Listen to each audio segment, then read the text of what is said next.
wabarakatuh. Saya Herzun Arif dari Forum News Network. Majelis Kehormatan Mahkamah Konstitusi yang dipimpin oleh Profesor Jimli Asidiki bergerak cepat. Hari ini Kamis 26 Oktober 2023, Majelis Kehormatan mengundang para pelapor untuk melakukan klarifikasi. Dari 12 pelapor, hanya 9 yang hadir, 3 pelapor tidak hadir tanpa pemberitahuan.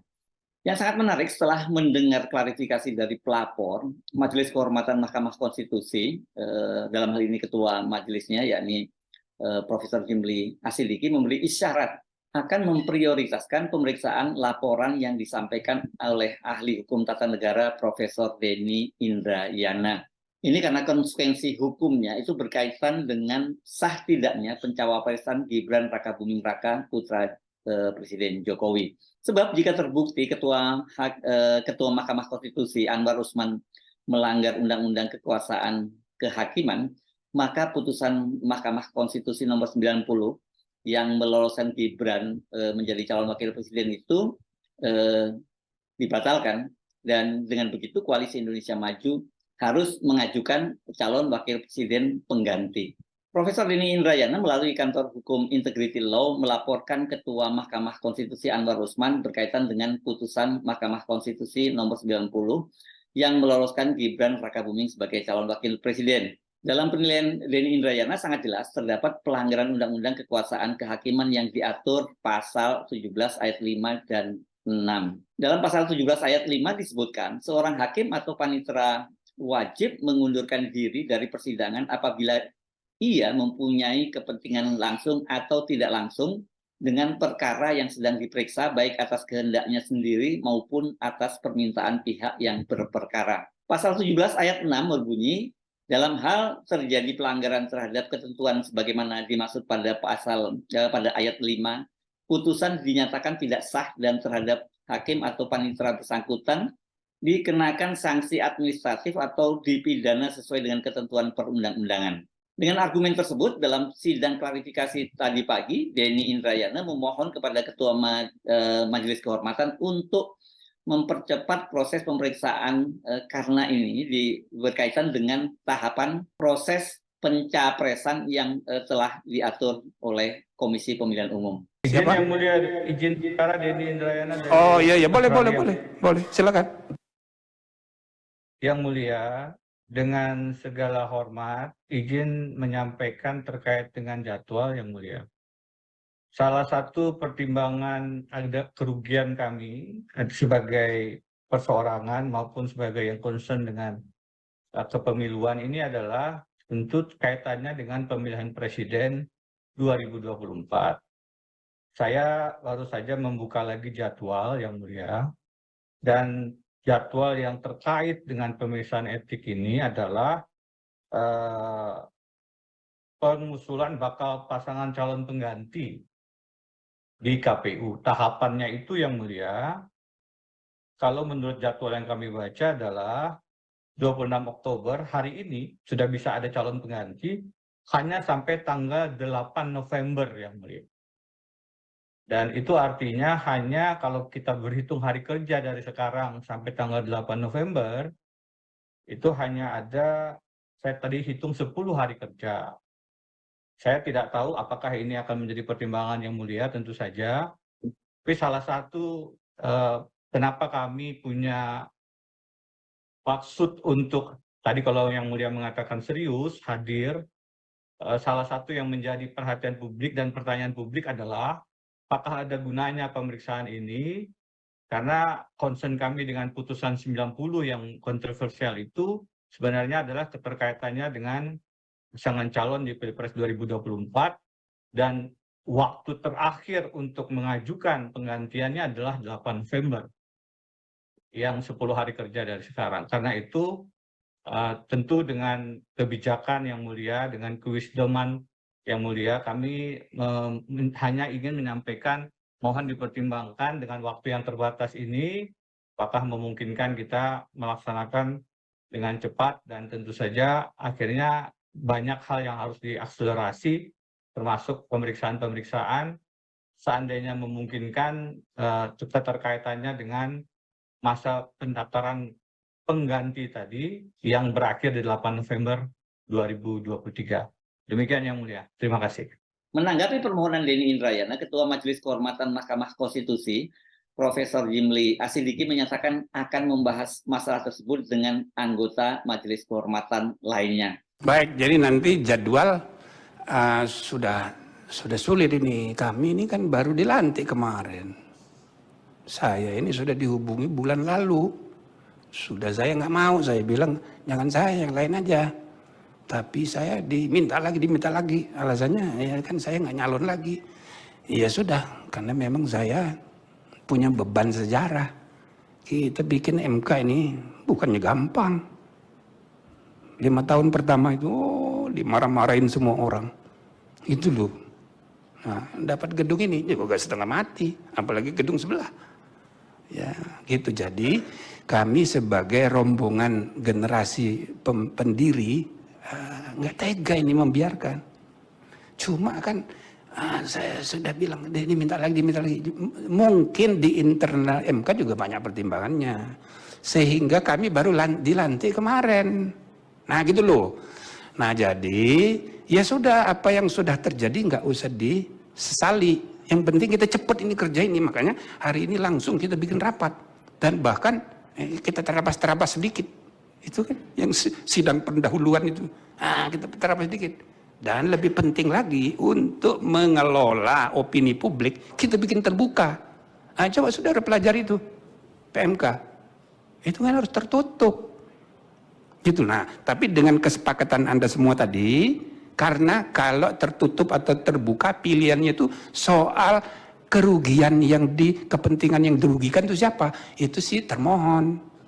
Terlapor bukan termohon. Nah, jadi tetap harus tertutup pada prinsipnya, tapi untuk pembuktian oleh pelapor kita bikin terbuka. Anda sepakat tadi sudah kan?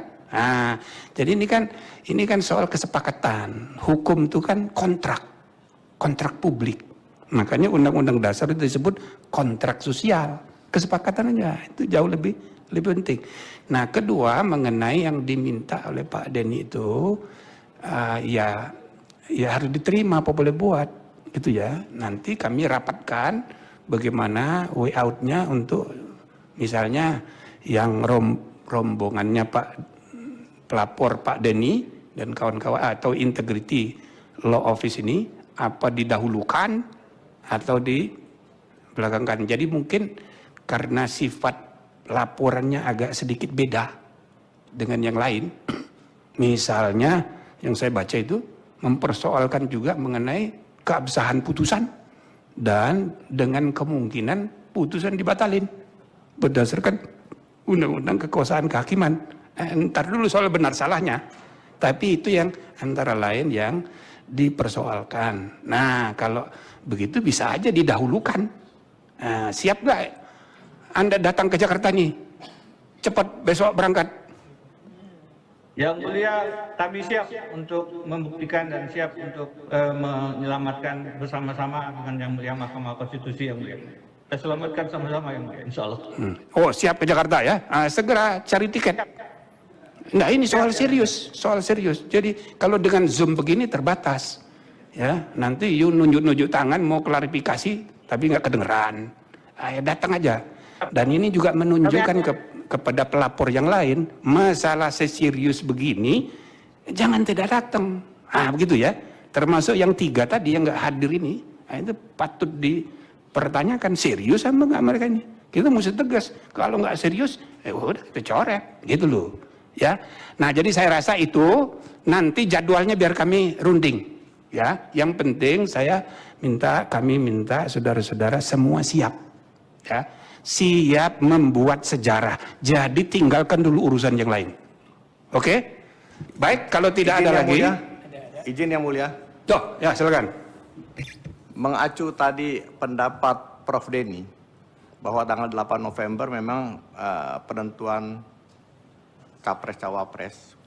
Mungkin kalau Yang Mulia berkenan, hari Senin kita mulai untuk pembuktian, syukur dengan kesaksian. Kemudian dikasih waktu lagi mungkin Selasa ya untuk kesaksian. Saya kira itu untuk mempercepat Yang Mulia. Dan saya kira Prof. Denny punya jet pribadi bisa langsung terbang ke Jakarta. Terima kasih Yang Mulia. Jadi tadi walaupun menyatakan akan membahas, tapi ini kelihatan sekali bahwa Profesor Jimli itu memberi isyarat kepada Denny Indrayana yang sekarang sedang berada di Melbourne, Australia, untuk segera terbang ke Jakarta ya, karena kalau kemudian dipanggil, ini dia harus segera datang dan waktunya memang sangat mepet. Dan tadi tampak sekali Majelis Kehormatan Mahkamah Konstitusi harus bekerja maraton, tapi sekaligus dengan tempo yang sangat singkat. Jadi bayangkan, kerja maraton setiap hari dan waktunya sangat singkat. Selain itu, tampak sekali juga semangat dari Majelis Kehormatan MK ini menyadari adanya tekanan publik. Dan tentu saja sebagai seorang mantan ketua Mahkamah Konstitusi dan bahkan termasuk pendiri Mahkamah Konstitusi, Jimli secara pribadi punya semangat untuk mengembalikan marwah Mahkamah Konstitusi yang saat ini sedang hancur-hancuran. Perlu diketahui, ini perkara belum pernah terjadi dalam sejarah umat manusia. Ya, seluruh dunia, semua hakim dilaporkan melanggar kode etik. Baru kali ini. Gitu loh ya. Jadi saudara-saudara sekalian, terlepas dari saudara ini berasal dari mana, ya, sekarang ini masyarakat politik itu terpecah 5. Kubu sini, kubu tengah, dan kubu antara. Pada marah semua. Nah, jadi kasus putusan terakhir ini menarik perhatian seluruh rakyat Indonesia. Ini bagus, harus disyukuri. Itu loh, untuk public education, bagus sekali ini. Civic education, bagus sekali. Jadi nggak ada orang yang tidak membicarakan MK sebulan ini. MK semua dengan segala macam ya emosinya. Nah, bagus itu. Jadi kalau kita lihat dari langit, waduh ini harus disyukurin, bagus ini. Dan yang membuat sejarah itu ya saudara-saudara ini, yang melapor ini. Gitu loh. Jadi saya ucapkan selamat datang di sini dan ya mari kita ya kan syukuri. Jadi maksudnya dengan semangat bersyukur begitu, ya jangan marah-marah juga di sini. Biasa-biasa aja kita adu ide aja gitu loh. Sekarang ini akal sehat itu sudah dikalahkan oleh akal bulus dan akal fulus. Akal fulus itu untuk uang, kekayaan, akal bulus itu untuk jabatan. Akal sehat sekarang lagi ya terancam oleh 2 iblis kekuasaan dan iblis kekayaan. Nah, maka Majelis Kehormatan MK ini harus kita manfaatkan untuk menghidupkan gitu loh akal sehat itu. So itu yang harus menuntun ke arah kemajuan peradaban bangsa. Nah, ini kan urusan tetek bengek, ini rebutan jabatan. Nanti sudah dapat jabatan, pakai pula untuk jabatan lebih tinggi lagi. Gitu, orang rebutan kekayaan sama, dapat kekayaan dia pakai untuk mencari kekayaan lebih banyak lagi. Jadi semua orang ini tidak caring, sharing, giving to the country. Ya, kebanyakan orang itu hanya taking, asking, requesting, dan bila perlu robbing. Gitu loh, ini gara-gara neoliberalisme Karena itu implikasinya sekali lagi ya, bila benar Ketua Mahkamah Konstitusi Anwar Usman itu melanggar, maka sesuai dengan Undang-Undang Kekuasaan Kehakiman, pencawapresan Gibran itu memang harus dibatalkan. Sebelumnya pada jumpa pers hari Senin lalu, ketika mengumumkan pembentukan Majelis Kehormatan Mahkamah Konstitusi, Anwar Usman membantah adanya konflik of interest dengan posisinya sebagai Ketua Mahkamah Konstitusi yang menyidangkan perkara nomor 90 dan putusan yang kemudian implikasinya meloloskan Gibran sebagai calon wakil presiden. Terkait dengan pertanyaan rekan-rekan ataupun berita yang sudah begitu luas, luar biasa, masalah konflik kepentingan dan sebagainya, nah rekan-rekan dipersilakan untuk membaca, mengkaji putusan Mahkamah Agung nomor 004/PUU /1/2003. Mulai dari situ kawan-kawan sekalian bisa mencermati apa sih makna konflik kepentingan, konflik of interest terkait dengan kewenangan Mahkamah Konstitusi. Satu hal yang perlu disampaikan juga sebelumnya dan nanti bisa baca dalam beberapa putusan Mahkamah Konstitusi, bahwa Mahkamah Konstitusi mengadili norma sebuah undang-undang, bukan seperti peradilan pidana atau perdata di Mahkamah Agung. Yang kedua, putusan nomor 5/PUU garis datar 4/2006. Yang ketiga, putusan nomor 97/PUU (11/2013). Dan yang keempat, putusan nomor 96/PUU garis datar 18/2020. Nah, pertanyaan adik-adik wartawan, rekan-rekan media bisa terjawab di sini. Kalau saya melihat secara panjang lebar, ya mungkin kita pada kesempatan ini dan nanti mungkin di majelis kehormatan. Tetapi yang pasti untuk mengetahui lebih awal apa sih makna konflik kepentingan di Mahkamah Konstitusi. Kalau pertanyaan itu diajukan ke misalnya hakim pengadilan negeri, pengadilan tinggi, Mahkamah Agung, atau semua peradilan yang berada di bawah Mahkamah Agung selain dari peradilan umum, ya peradilan agama, pengadilan tun, peradilan militer. Tapi di sini sekali lagi yang diadili itu adalah norma pengujian undang-undang. Jadi norma abstrak itu jadi bukan mengadili fakta atau sebuah kasus. Itu yang bisa saya sampaikan. Anwar Usman bisa berdalih, bisa berkilah, bisa membela diri bahwa tidak ada konflik of interest. Tapi bila kita mencermati dissenting opinion yang disampaikan oleh Wakil Ketua Mahkamah Konstitusi Profesor Saldi Isra dan juga kemudian Hakim Mahkamah Konstitusi Profesor Arief Hidayat, ini memang sangat transparan dan nampak sekali adanya kepentingan Anwar Usman mengintervensi sehingga lahir keputusan yang kontroversial itu.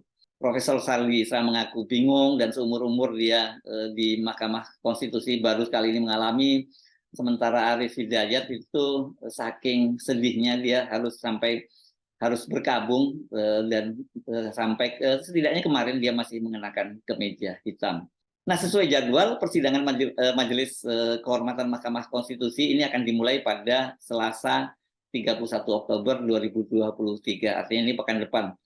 Mari kita kawal ini proses jalannya sidang di Majelis Kehormatan Mahkamah Konstitusi untuk kembali menegakkan marwah lembaga tersebut dan memulihkan kepercayaan publik bahwa hukum di Indonesia itu masih ada dan masih ditegakkan. Saya Hersman Arif dari Forum News Network. Sampai jumpa lagi. Wassalamualaikum warahmatullahi wabarakatuh.